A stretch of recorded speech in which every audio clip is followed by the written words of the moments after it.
Everyone. Today EduBand has come up with another interesting internship opportunity for you all. As an open EdX developer at Teach for India. Teach for India has invited the applicants to hire for the intern technology as an open EdX developer in Mumbai, Pune, Delhi, Chennai, Hyderabad, Bengaluru, Ahmedabad, India.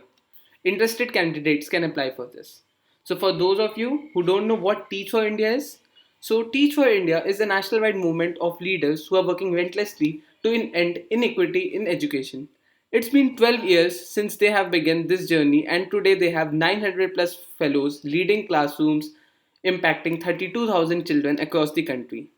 Through their fellowship, we infuse the largest pipeline of driven skilled talent into the educational ecosystem and having a growing movement of 3,400 plus alumni.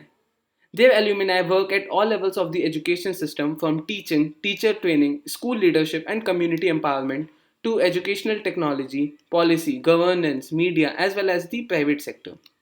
So I guess this was much as the overview of the initiative Teach for India. The intern technology will play a key role in the maintenance and enhancement of Firki. This Firki is the teacher training portal of Teach for India.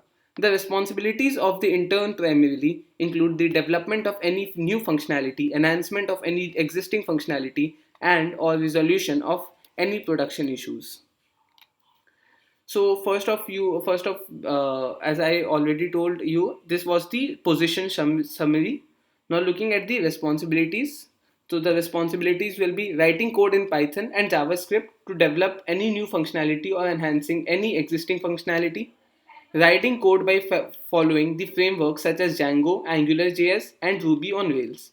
Creating and enhancing courses by using OpenEDX and Articulate, resolving issues related to production by finding and certifying and rectifying the flaw in already existing code, testing and evaluating the already existing written code from time to time, writing test cases for some of the functionalities from time to time. So these are the key responsibilities that a candidate has to do. The qualification, the candidate must be a graduate or postgraduate degree in technology or information systems or prior internship or work experience in this domain. Desired skills, proficiency in languages such as Python and JavaScript, knowledge of frameworks like Ruby on Rails, Django, AngularJS, experience in using GitHub, strong analytical skills with the power to disseminate a big amount of data attentively to detail and accuracy. Also, the preferred skills which will give other candidates an upper edge over rest. Knowledge of platforms such as OpenEDX and Articulate. Location: Mumbai, Pune, Delhi, Chennai, Hyderabad, Bengaluru, Ahmedabad, India, which I have already told during the overview of where I was discussing the overview. Thank you, Edward.